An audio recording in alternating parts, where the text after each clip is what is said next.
The pit have it and be aggressive.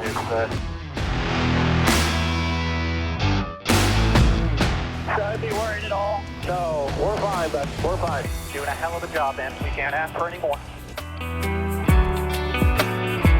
Trying to get to the white flag as quick as I can. And welcome. Another episode of Historic Hot Laps. Let's dive into it. We've got some news. We've got some race recaps. We've got some history, normal stuff this week. We had quite a few racing things happening over the last 7 or 8 days. Some stuff to talk about, really, in all forms of motorsports. So we'll kick it off. Let's get started with some news. Formula One news. So the drivers group at Formula One have requested that F1 TV not broadcast their live radio transmissions on the air broadcasts after there's been some fallout with the FIA and the amount of vulgar language, as they call it, used on the radio and then is turned around and broadcasted on TV. They think it's an image thing. You know, there's a lot to be said that goes into it. Obviously, if it's censored, I don't see a huge problem with that. And I don't think anybody really does. But apparently the FIA is worried about some things. They have some things they don't like about it. Yeah, there's been a lot of talk about that and the vulgar language. There was a funny interview with Max Verstappen right after all this started to come out. So yeah, let's take a listen to that real quick. I went into qualifying. I knew the car was... Thank you, Max. Let's watch our language going forward. You will swear anyway. If it's not in this room, maybe somewhere else. Everyone swears. Some people a bit more than others. It also depends a bit what language you speak. Of course, abuse is something else. In other sports, you don't run around with a mic attached to you. I think a lot of people say a lot of bad things when they are full of adrenaline in other sports. It just doesn't get picked up. So I think it already just starts with not broadcasting it. That will help a lot more than putting bans on drivers because... For example, I couldn't even say the F word. I mean, it's not even that bad, right? I mean, the car was not working. The car is effed, yeah. And then excuse me for the language, but come on. Like, what are we? 5-year-olds, 6-year-olds? Even if a 5-year-old or 6-year-old is watching, I mean, they will eventually swear anyway. Even if the parents won't or they will not allow it. When they grow up, they will walk around with their friends and they will be swearing. Moving on from there. It appears that Daniel Ricciardo will be done with Formula One pretty much as of now, post-race of Singapore Grand Prix. All the interviews and things that have come out said Ricciardo kind of is accepting the fate of all this. There's been rumor about IndyCar. He said he's not really interested in that yet, but who knows what'll happen with all of that. But he has been essentially replaced over there at Red Bull. Sounds like he probably won't even finish the season out. It's hard to say. We'll see how it's kind of a developing deal, but all signs point to the fact that Ricciardo is done in Formula One. He did say in an interview that he accepts he's not a young driver in his prime anymore. There's a lot of good drivers floating around that paddock for him to be really fighting for a seat. And then all this coming into the Circuit of the Americas race in Austin, the U.S. Grand Prix. So we'll see what comes of that. That's where we're at for the Formula One side of things. Moving over to NASCAR news. Starting out with the ARCA East Championship for 2024. William Sawalich ended up grabbing that one. This is back-to-back for him on the championships over at ARCA with Joe Gibbs as a partner. So congrats to him. We talked about last week how Parker Kligerman wasn't going to be back in that Big Machine Racing car. Sounds like Big Machine Racing has already filled that seat with Nick Sanchez. Sanchez will move into the 48 car full-time next season in Xfinity. So far, Sanchez has had a pretty good Truck Series career. He's got 2 wins this season, multiple top 5 finishes. I think he'll be a good addition to that team. A little unfortunate we won't see Kligerman over there anymore, but you know, these things happen in racing. The other thing set up for Xfinity, Harrison Burton is set to move over to AM Racing to drive that number 15 car full-time next season. This is the same car that Hailie Deegan started the season out in, and they've had fill-ins ever since they let her go.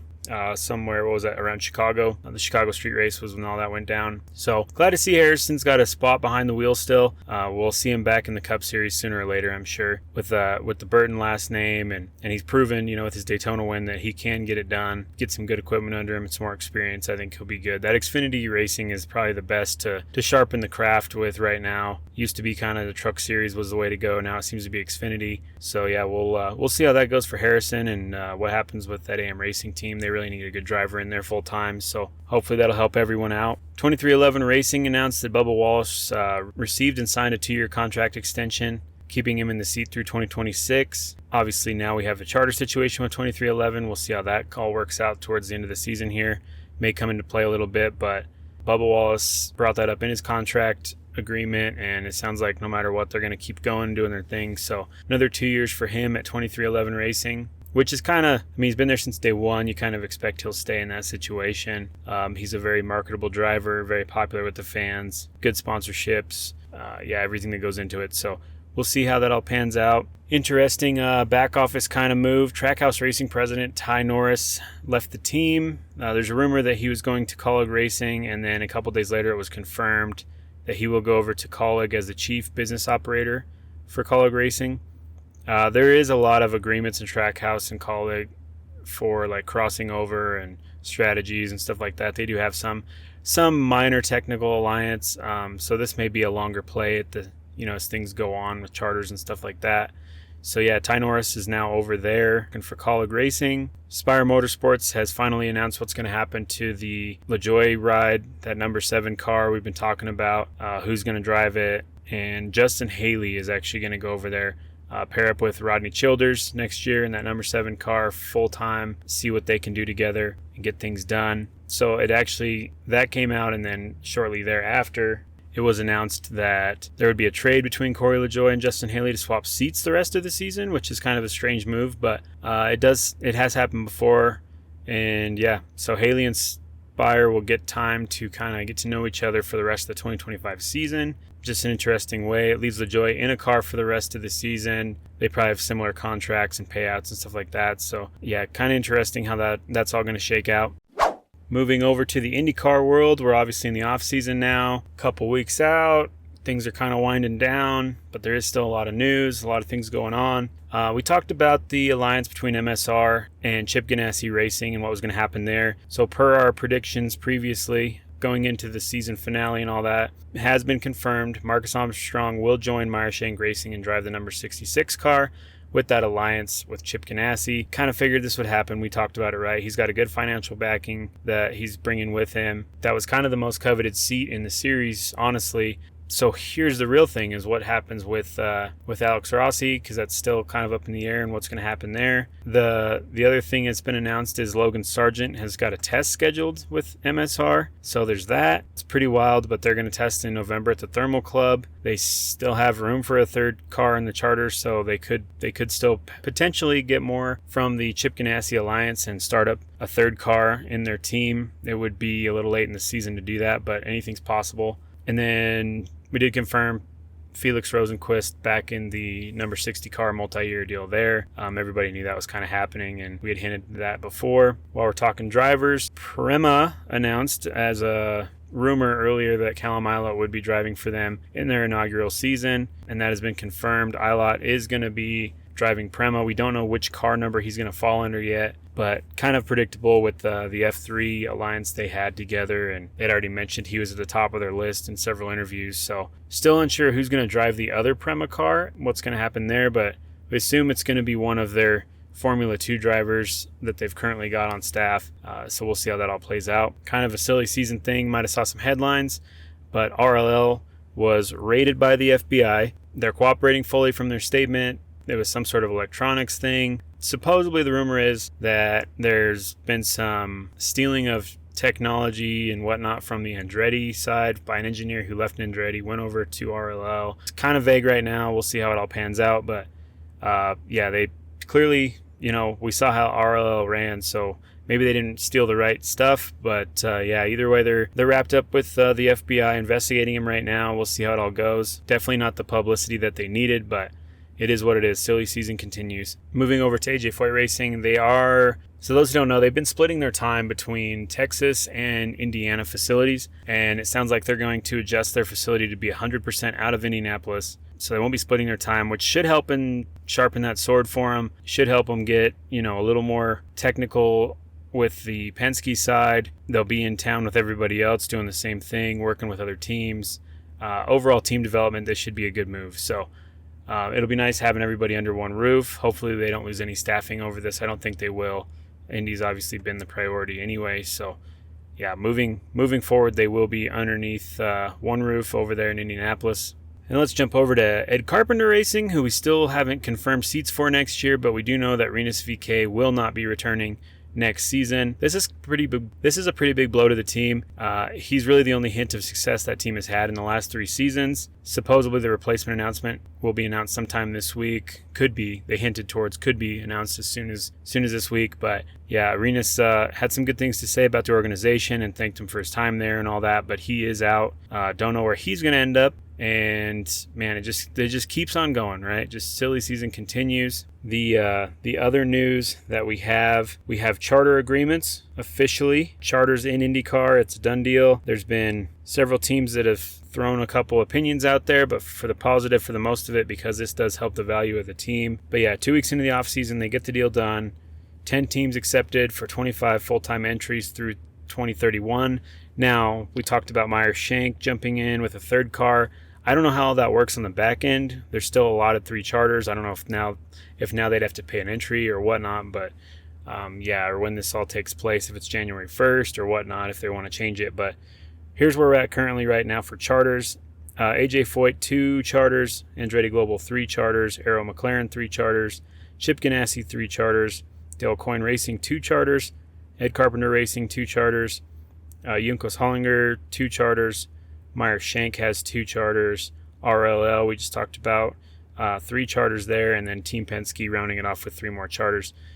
Prema will probably get charters after the first season. They cannot do it until then due to the fact that they don't have previous point standing and whatnot as part of the agreement. It's interesting. We'll see how it all kind of pans out for them, what they come up with, if they want to add a car over at MSR and stuff like that. But this does add value to the teams, adds value to the league overall. So not something to be upset about, but we'll just see if this kind of reflects out to the fan base, right? Like, is there going to be more fan interaction, more voices being heard now? Can we align the fans and the teams with the IndyCar management when we talk about race schedules and all the stuff we've repped about in the past? So we'll see, but this did help NASCAR kind of revive themselves after a slow decline. Charter deals brought in a lot of big money, big sponsorships, because it was kind of a guarantee, like, this is what you'll get. They've got the new TV deal. Things are moving in the right direction. The schedule's still not great, but things are moving there. So that's where we're at with that. All right, let's move over to some race recap. We had a few good things going on this weekend. Obviously, we talked about IndyCar's over. No more IndyCar recaps for the next little bit. Till next year, the old 2025 season kicks off at St. Pete. But we did have some action at the IMS, the old Indianapolis Motor Speedway. Battle of the Bricks for IMSA. Cover that real quick. You had the GTP class. This one's pretty cool right after all the negative publicity. But BMW M Team with RLL Technical Alliance finished first and second in GTP class. So that was pretty cool. Hasn't happened in a long time for them to win like that at IMS, driving that BMW. LMP2 class went to TDS Racing. They had a good showing there. And then one of my personal favorites, GTD Pro class, AO Racing, the green Porsche Rexy gets the win there and puts them, I believe, in the lead for the points championship with, I think there's one more race left of the season. I'm going to be honest with you, I'm pretty terrible about keeping up on all the IMSA stuff with the classes and the points, and it's a lot. It's definitely a lot. It's hard enough keeping up with the amount of sprint cars we talk about. But yeah, that AO Racing, huge fan of that and what they've got going on. Their fan interaction's the best. Those liveries on those cars are sweet. Yeah, just awesome to see the old GT3 RS Porsche win GTD Pro class. And congrats to RLL on getting those wins. They needed something positive to cap off their year. Moving over to NASCAR weekend at Bristol. All right, where do we start here? Let's start with some fun. ARCA, we had Connor Zilic starting on the pole. Figured he would just dominate the way he's dominated 95% of the ARCA stuff he's done, and he was doing that. But unfortunately, he gets caught up in the back of the pack mess. He was lapping traffic. There was a wreck. Bristol's a short track, half mile, so stuff happens fast when you're going full tilt. And he just unfortunately got caught up with a car backing down after a wreck on the bank. So super unfortunate for him in the championship. He almost had. William Solich ended up getting the win, and as we talked about earlier, securing his second championship. So congrats to them. But Connor Zilic, just let's look forward. He also, Connor Zilic was in, he ended up podium on that IMSA race this weekend too. So congrats to him on that. He was getting it done there at IMS. So kids got talent. Moving over to the truck series, that was a pretty good race overall. Probably one of the better tracks to watch trucks on. Short track racing with trucks is always fun. Not nearly as yellow flag lapped as the ARCA series was. There were some crazy like 13 or 14 cautions, but trucks, stage 1, Raja Karuth gets stage 1 win, gets him some more points for the playoffs. Stage 2 goes to Corey Heim under caution. Again, Connor Zilic was in this one. He ended up spinning, bringing out that late caution to stage 2. Corey Heim ends up securing the stage points on that. And then going into the third stage, getting the win, Lane Riggs, second win of the season, keeps things rolling for that team. Pretty exciting. They seem to be really good under pressure. So congrats to them and all that they've done there. But overall, pretty good truck race at Bristol. Jumping over to Xfinity, you had really the biggest thing going into this race was the regular season points championship battle. But stage 1 went to Chandler Smith. Stage 2, Jeremy Clements. And the win goes to Cole Custer. This one, the win going to Cole Custer also gave him the championship for the regular season over Allgaier, who went in like, I want to say it was 50-something points in the green to win, but he had a terrible night. Involved in multiple incidences. There wasn't one straight piece of sheet metal left on that car when it was done. He had multiple spins, multiple tire issues, just an all-around rough night for Allgaier and that team. But congrats to Cole Custer securing another regular season championship. Little side note, Sheldon Creed, we've talked about all his runner-up positions. He gets second place again. 13th time he's gotten second place this season.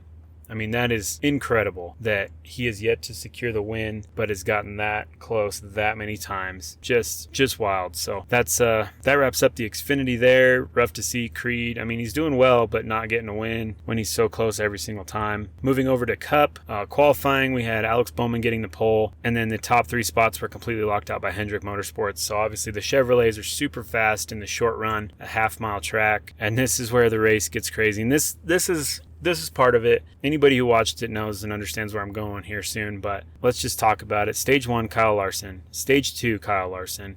And the win goes to Kyle Larson. Kyle Larson led 462 of the 500 laps.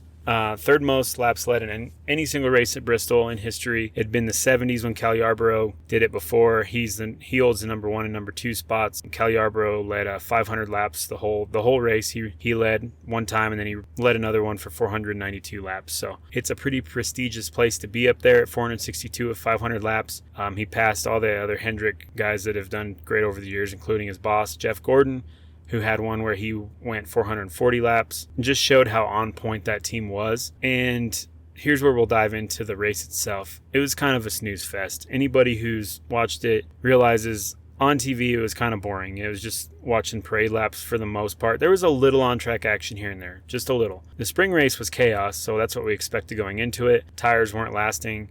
This tire option, which was supposedly the same tires, which I don't believe the mixture could possibly be the same because there's not that much temperature difference between the spring and the fall race in Bristol. I mean, there is some obviously, but not enough to completely change how the tires deteriorate over the course of a stint. The spring race, you were lucky to get 50 laps on a tire stint. And this race, you could have gone through the whole race on 2 sets of tires. They just weren't wearing out. So there was 0 comers and goers, which means strategy really wasn't into play. There was not much passing. Larson was dominating the field, and even passing lap traffic wasn't as smooth or quick as you think it would be for the situation he was in. So once again, the NASCAR short track package is failing. I really, really hope they get this figured out because they're going to lose a lot of attention on short tracks. And let's be honest, that's what this series was built on, with short tracks. So you don't want to lose it, right? Like it compared to ovals and IndyCar, like we were down to like 2 or 3 ovals a year. Now we're starting to build it back up, and it's getting more exciting. More stuff's happening. You know, you got to stick to the roots of it, and that's part of what that is. So hopefully NASCAR can figure out something with their short track package. Goodyear's got to do more. They've got to do something. We can get more out of these races. You guys probably think that the race in the spring was better, but as a driver, I would way rather run 100% all night long for 500 laps and run 50%. You know, I don't think that's much of a race. So I grew up racing different stuff, where you do push the whole race. But I don't know. I think that version of Bristol is way more exciting. Yeah, I mean, I was patient. I mean, for up until the last stage, it was a lot of lapping the same guys in the way that, kind of the runs would play out and all that. It was very similar every time. I struggled mostly with Suarez, which he was racing really hard to advance, and I'm not even sure if he did or not. But, so he was racing really hard, which I understood. And then, a couple other guys were just fast enough. I could work the bottom and just stay inside of them. But, I just felt like I just needed to be patient down there. I felt like I was doing a better job saving my tires down there. Just had to, not forget that they were out there and not, kind of run into them and spin or anything like that. So, yeah, when you have a car that good, it helps, to stay focused and patient, and we were able to do that. So this was the final round of 16 race. 4 guys were going to get eliminated. So here's where we're at on the playoffs post Bristol Cup race. Martin Truex Jr., he was doing really well. He got a penalty and then just couldn't make it back because you just couldn't pass cars on track and whatnot. But he got a speeding penalty in the pits by 0.09 miles an hour. Such an awful way to end the playoffs. He was in 3rd place, I believe, when he went in for that stop. So he easily could have made the cut and been in the round of 12. But his playoff hopes are over in his final full-time season. You also lose Ty Gibbs, Brad Keselowski, and Harrison Burton. A couple of those are no surprise. Ty Gibbs was riding that bubble line quite a bit. I'm kind of surprised he didn't make it, but it is what it is at this point. Going into the round of 12, you've got holding the 1st seed is Larson, 2nd is Bell, 3rd is Reddick, 4th is Byron, 5th is Blaney, 6th is Hamlin, 7th is Elliott, 8th is Logano, who had a rough race, but he had that win on the very first one there, so he ends up getting that move either way. Then he's still mid-pack when you look at it, but then on the bubble for the next 3 races, you've got Cindric, Suarez, Bowman, and Briscoe. I feel like the way it's set now is how it'll probably go. I don't see Suarez moving on. I don't see Cindric moving on. Briscoe, that's a toss-up. Bowman should make it in, but then who's not going to make it, right? Is it going to be Elliott or something? I don't see that. So it's getting pretty tight, but you're seeing a lot of stuff going into the next 3 races. We'll see how it goes. We've got Kansas coming up this weekend, so we'll see how they play. Obviously, the last Kansas race was the closest finish in NASCAR history that Larson won. So, yeah, we'll hopefully see a little more out of Hamlin. He had a better day. Maybe he'll dominate Kansas again. We'll just see what happens. So, moving over to USAC, we had the 4 Crowns weekend at Eldora, Silver Crown, High Limit Sprints, teaming up with USAC National Sprints and National Midgets for the 4 Crowns weekend. So Friday night you had a couple of races. You had it was called the Before FOUR, the Crowns race, right? Pretty clever. Friday night at Eldora, High Limit Sprints. Feature win goes to Justin Peck. This was his first win at Eldora, which was super cool to see him get. He almost had the door closed with Rico gaining some ground on him, but he defended it well and got the win. Rico, man, that guy's he's a freight train right now. You just can't be stopped with that momentum. Moving over to National Midgets on Friday night, you had Jason Pursley get the win there.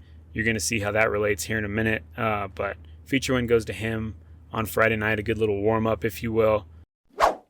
Yeah, definitely. I felt like I, got a really good start. Kanan decided to kind of take off, all the way around the top, and Jacob kind of started stair-stepping his way down. So I was able just to follow him, and then they just left it, wide open for me to try to do something into one, and I was just able to pull it off. I said when this place, in the heat race interview, when this place gets slick against the fence, the UCB industry cars roll around here pretty good. So happy to win that thing from 7th, confident enough for tomorrow that we can maybe get the job done from 6 tomorrow. So just like I said, hats off to everyone over there, Chad, Carlin, Cam, Danny, Connor, everyone that's a part of this still. It's pretty a dream to drive right now, and I'm just excited I get to hold the steering wheel. And then Saturday night, let's move into the 4 Crowns races.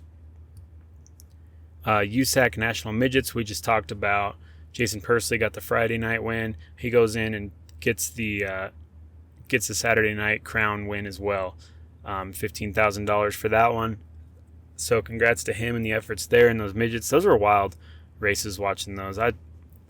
Those guys, I don't care what anybody says, the guys driving midgets are much crazier than the guys driving full-size 410 sprints because they're wild. It's, just like an extra powerful little go-kart running through there. But high-limit sprints for the Four Crowns.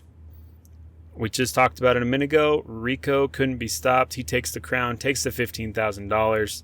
Sidebar here, while we're talking high limit, they're still battling for a points championship, right? 6 races left to go in this season. Your top 5 in points right now are Brad Sweet. You've got Rico behind him, minus 258. Tyler Courtney behind him at minus 274. You get another good gap. Brent Marks at 4th place at minus 414. And Corey Day rounding off top 5 at minus 473. And that's with 6 races left, so there's still some time, but they're definitely starting to look at that pretty heavily. Moving on to the National Sprints Four Crown. Again, the Pursley name hits it again. Gets the feature win and the crown for National Sprints, $15,000 again on that one. So Dayson goes back-to-back with the USAC National Midgets and the USAC National Sprints. So congrats to him on that one. 2 checks for $15,000 there. Walks away as the biggest winner of the weekend for sure. Yeah, I feel like you got to win the first one if you want to win all 3. So check that box off the list. This 21AZ Apache Transportation Oakcraft car was on rails all night tonight. So coming into this, I honestly thought this would be the harder one to win. So to click that one off for the first feature of the night is cool and builds a lot of confidence for the next 2 coming up. So just can't thank everyone on this thing, Mike, Eric, Craig, everyone that's a part of the Steel Riker. It's just an unbelievable team to drive for. And once again, I'm just lucky enough to get to hold the steering wheel and take place in these victories. Rounded off with the Silver Crown, USAC Silver Crown Series. Going through a few laps in, Savage had a really bad fire under his car. Basically, someone got up over the nose of him, and I don't know if it cut an oil line or what it did, but he had a lot of fire spreading real quick, coming up through the chassis, under the floor. He ends up bailing out while the car's still slow rolling. He got out of that fire quickly, thankfully for that, and thankfully for the attention to the infield staff on being there and ready to go. So he gets out, race continues, and Mitchell Moles ends up getting the feature win there. So Mitchell Moles ends up with another $15,000 on his year and his season, and just overall super exciting, right? Yeah, that Four Crown at Eldora, it's quite a weekend. Pretty awesome. A lot of cars there, a lot of good drivers, a lot of talent. So congrats to all those winners there. Moving over to the World of Outlaws, they were at the Thunderbolt Raceway for the Dennis Roth Classic Friday night. David Gravel wins feature, gets himself another win, some more points, gets it done. Kind of to be expected, right? Saturday night, the real night with the heavy purse, $83,000 to the winner, and Carson Macedo ends up sneaking that one out and getting the win, cashing that $83,000 check, gaining more ground in the season points battle, just getting it done overall. So, what a night to have, a perfect night. Philip just delivered tonight. It was just from start to finish. I mean, it's just a absolute excellent performance by this JJR 41 team. Adam Zimmerman, Robbie McQuinn, they worked their tails off. They did a great job. I mean, they just made phenomenal adjustments. I wasn't that comfortable in hot laps, like I said earlier, and Phil just knocked it out of the park for qualifying, really, and just never faded from that point on. It just was unbelievable to drive from start to finish. I was, a little bummed that it took rubber there at the end, obviously, just for the fan point of view, but I was happy as a driver leading. That, as long as I kind of just stayed in that groove, I was going to be okay and I'd be able to take home that $83,000 and more meat. So, man, what a night. Right now, currently, where we sit, World of Outlaws, they have 13 races left, 13 race weekends remaining. Here's where we're at for points. Top 5. Number 1 in points, David Gravel. No surprise there with the season he had. Coming up into the last few races, I mean, even the last month, he was still really good. Carson Macedo, after winning this weekend, catching up quickly, he's minus 90 points. Donnie Schatz, minus 170, sitting there in 3rd place. Michael Kofoid, minus 234. He's got a little more ground to make up, but he can just definitely do it. And then Mr. Giovanni Chelsea at negative 250, down 250 points from David Gravel overall in 5th place there. So we'll see what happens with all of it, but he's definitely got a good lead still, Mr. David Gravel, that is. He's still got a good lead on the season. 13 races. Anything can happen in 13 races. So we'll see how it all pans out for him. Hank's coming coming off the corners like gunshot, is roaring for the checkered flag. Sam Hanks wins the Indianapolis 500. Here he comes, the 42-year-old winner of the 41st Indianapolis 500. And there isn't a man along the pit wall that isn't happy for him. His average speed for 500 miles was better than 135 miles an hour, 5 miles an hour faster than the old record. There are tears in his eyes as Hanks wheels into victory lane, where his wife, his pit crew, and Sally wait for him. This is a dream come true for driver and mechanic. Other men, designing still newer experimental machines, will take heart from this victory. For men who build and design automobiles are never content. Hank's share of the $300,000 purse, the largest in racing, is more than $103,000, which, added to prize money won in past 500s, makes Hanks the biggest money winner in Indianapolis history. With this victory, Hanks announced his retirement from Speedway competition. Sam Hanks has run his last 500-mile adventure. All right, let's just go ahead and get on with the history portion of this podcast today. We're going to go quite a ways back on this one, talking about Sam Hanks. Samuel Dwight Hanks, born July 13th, 1914 in Columbus, Ohio, and passing away June 27th, 1994 in Pacific Palisades, California. So quite a good run for Samuel Dwight Hanks. Mr. Sam Hanks. Hanks was born in Columbus, Ohio, and spent a lot of time growing up around California after the age of 6. Went to school out there. A lot of these guys saw that West Coast racing scene, and that's what got him involved. So as racing progressed over the years and became quite the spectator, he decided, you know what, it's time for me to get involved in this. Hanks began racing mid-1930s, and he won his first championship in the West Coast American Midgets Association, AMA, in 1937, traveling around, running board tracks, ran a lot of races in Chicago at Soldier Field. They used to do a bunch of stuff with the midget racing there. Just a lot, traveling and whatnot for all those midget races back in the day. We've talked about some of those other drivers in that time frame in that series. When they came out with the board races, Sam started to really dominate.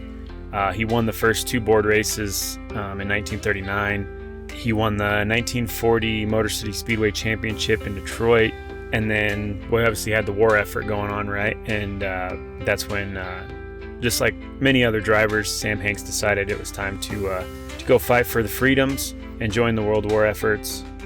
He served in the Army Air Corps, made it through the war, returned after World War II, started going right back into racing with the United Racing Association, and captured a championship with them in 1946.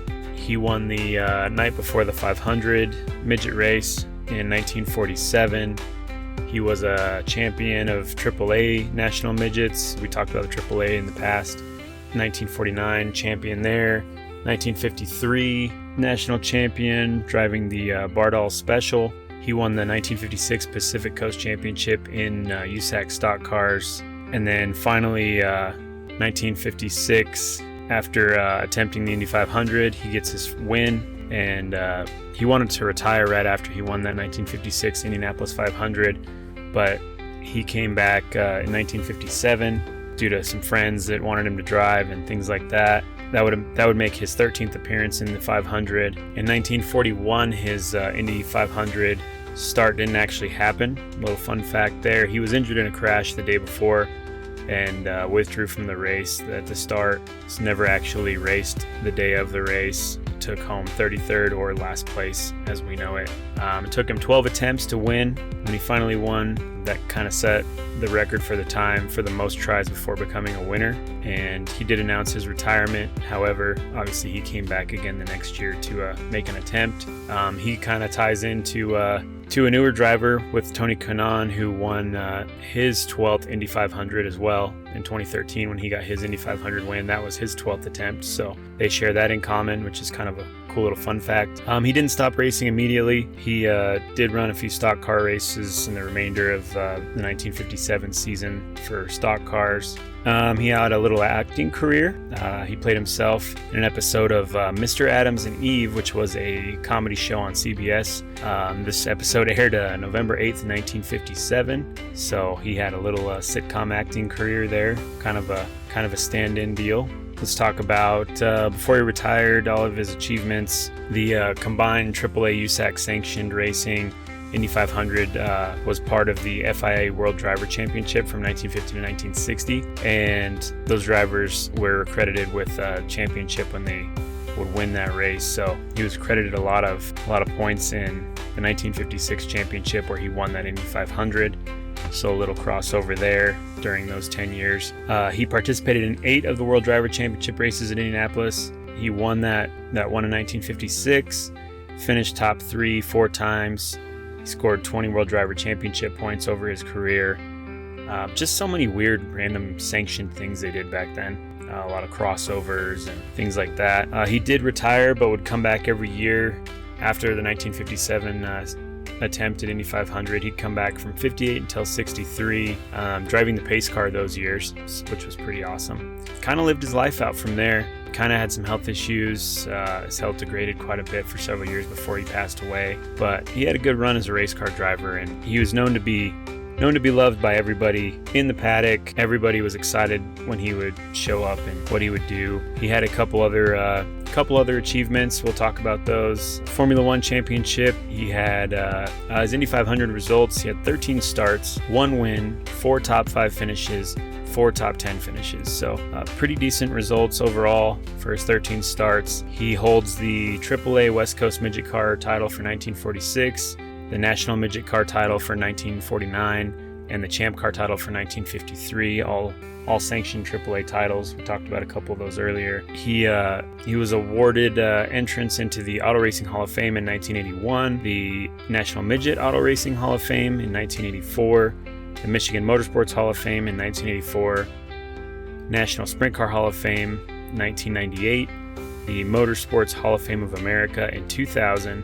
the West Coast Stock Car Motorsports Hall of Fame in 2005, the Automotive Hall of Fame Distinguished Service Citation in 1971, which was reserved for those that served. And another little fun fact about Hanks, he's the only Indy 500 driver to participate in the race before World War II, serve in the war, and return racing in the 500 again post-war. Another little random tidbit is it's rumored that Hanks is a distant relative of President Abraham Lincoln. So there's another fun little fact there. But overall, a really loved driver, did a lot of good things for the sport, really a people's champion, if you will, and just all-around good guy. So he served us well, made his country proud, came back, won a championship, won the Indy 500. He had his handful of commercials, which we'll play closing this out. One of the audios from one of his commercials. You know, just an all-around American race car driver. So thank you, Sam, for all you did, and that'll end this episode here. Remember, like, subscribe, tell your friends, follow us on X/Twitter, whatever you want to call it, the YouTube channel. Let's keep the involvement going. If you guys have any questions, historichoutlaps@gmail.com. If there's a driver that you want to hear about, or maybe somebody you know some history about you want to throw in. I mean, we're always looking for collaboration efforts and whatnot. So as always, stay safe, and thanks for tuning in. This is Russ Hodges. Here he comes, Sam Hanks, National AAA Racing Champion for 1953, driving his famous Bardol Special. From Indianapolis to Detroit, from Milwaukee to Sacramento, race after race, Hanks has consistently finished in front. Bardol Oil and Sam Hanks. What a display of endurance. Off the track, Hanks takes good care of his personal car, too. Never fails to add 1 quart of Bardol to his regular crankcase oil and 4 ounces of Bardol top oil to each tank full of gas. Want to tell him why, Sam? Well, for years, I've never been able to finish an Indianapolis 500-mile race. Seems like I've always had lubrication troubles. But since going to Bardol, I finished the money 2 straight times, and now I'm the 1953 national champion. That's proof enough for me that Bardol makes any car run better. Take the word of Sam Hanks. Add Bardol to your gas and oil. Bardol really makes your car run better.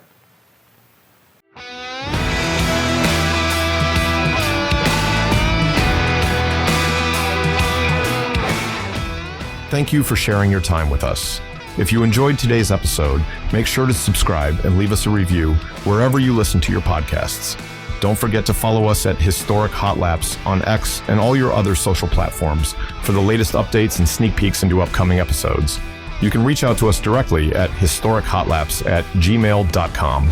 Send us your feedback, questions, comments, opinions, and additional subject matter you'd like us to cover. Thanks for tuning in.